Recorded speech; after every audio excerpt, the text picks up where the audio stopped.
Well, I tell you, Deborah, Mr. Geralds could not have said it better. The audacity of this organization. You know, I've kind of watched some of the Pensacola City Council people from afar. It was very interesting being there. There's some very interesting personalities. I really didn't know how to gauge Mr. Geralds until actually being in a room with him. But I would like to say that while everybody was beating the Maritime Park Board over the head, he was grinning ear to ear the whole time. He greatly appreciated many of the citizens' visit to that. He gets right to the point. He's a soft-spoken gentleman, but I could tell that his feathers were ruffled a little bit, and he really laid it down. Now the next person is Mr. Marty Donovan, and I think you'll enjoy his comments also. Roll tape. I guess I was operating under the misconception, and there was something in my head that when we formed the Community Maritime Park Board of Directors, that we required and ensured that they would follow the policies and procedures of the City of Pensacola in regards to their public meetings, and I just assumed that that would mean that they would have to have enough respect for the public to take public input at their meetings.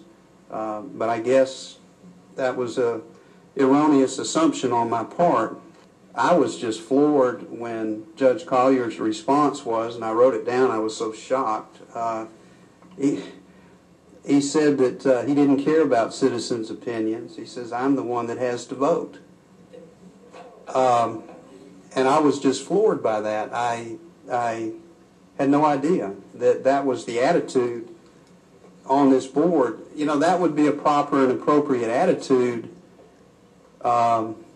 if this was a private development corporation that had bought that 40 acres across the street and they were doing a private development.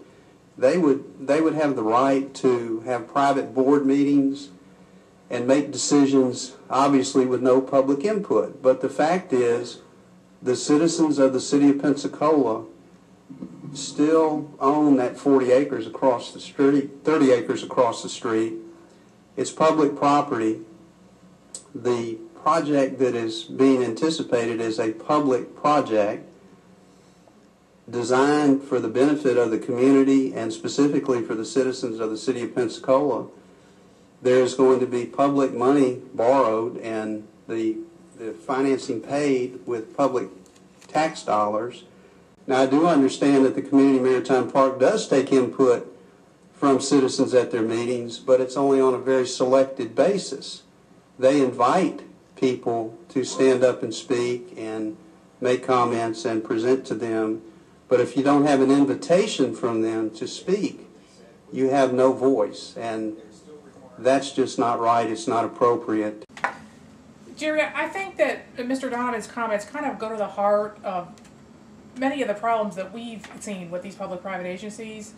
I think a lot of these people believe because they're appointed that they somehow have the same privilege that private industry would have, even though they're, of course, they're running on our dollars, government dollars. But somehow they think they've got that same privilege that private industry has, that, you know, they can pretty much do what they want, and they don't have to tell you about it, and they don't have to listen to you. And right. I think the City Council, Pensacola City Council, sent them a message that otherwise was the case. Well, you know, there's no doubt. We all know what the law is here. I think there's maybe a tendency, you know, a citizen at their house, they keep their checkbook private and their savings account private and all this, and there is a tendency to have privacy at your house. And I think sometimes, wrongly so, but sometimes it bleeds over in when the government says, hey, will you come be a volunteer on this board? And what all citizens need to know. It doesn't matter if you're on the dog catcher's board. Your meetings are public. You have to take notes. You have to let people know when there is a meeting, and you have to allow public comment. Well, I think a lot of these people, I think they really don't understand that they work for the public. I would have a tendency to agree with you on that. We've had that experience here in Santa Rosa Well, County, of course, for a number of years. Yeah, we've been living the dream for 4 years against with our favorite public-private agency, Team Santa Rosa. Now the next clip is I tell you, this is a person who I have kind of worshipped from afar, Mr. Sam Hall. He is a very interesting fellow. He actually kind of appears that he's uninterested in what's going on, and then he strikes. And so I think you'll enjoy his clip. He has a very good perspective on how it should be handled. I'd just like to point out that, you know, the legal opinion notwithstanding, that we still have the power of the purse. You know, if they don't open the mic to the public, we can always withhold the funds. So. Well, I tell you, my hero, Mr. Sam Hall, he nailed it, didn't he? Power of the purse, no problem. Yank the money. Y'all do whatever you want to. You know, don't want to follow sunshine law, we'll just go ahead and cut funding, and y'all have a nice day. This board serves at the pleasure of the city council. Apparently, the city council believes that. Now, I would say that the Independent News came out and said that the city council didn't have the authority to tell this board what to do.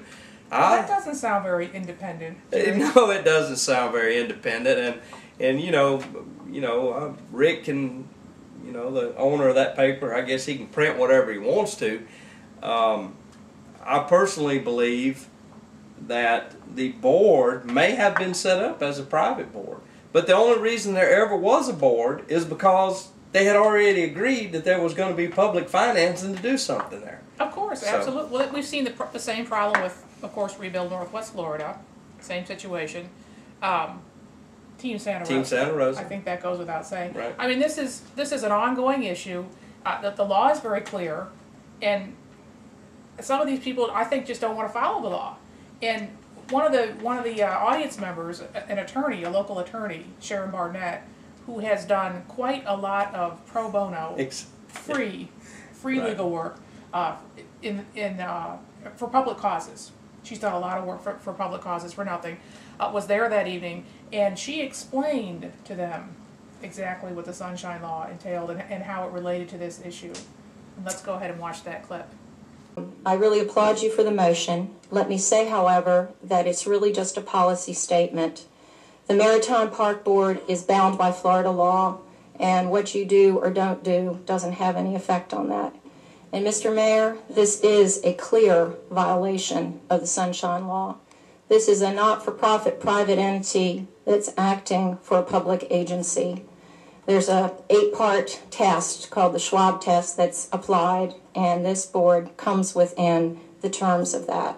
It is covered by the Sunshine. It's clear, and furthermore, the Florida Supreme Court itself has said that the public has, as Ms. Myers noted, an inalienable right to be present and to be heard. The consequences can be pretty serious.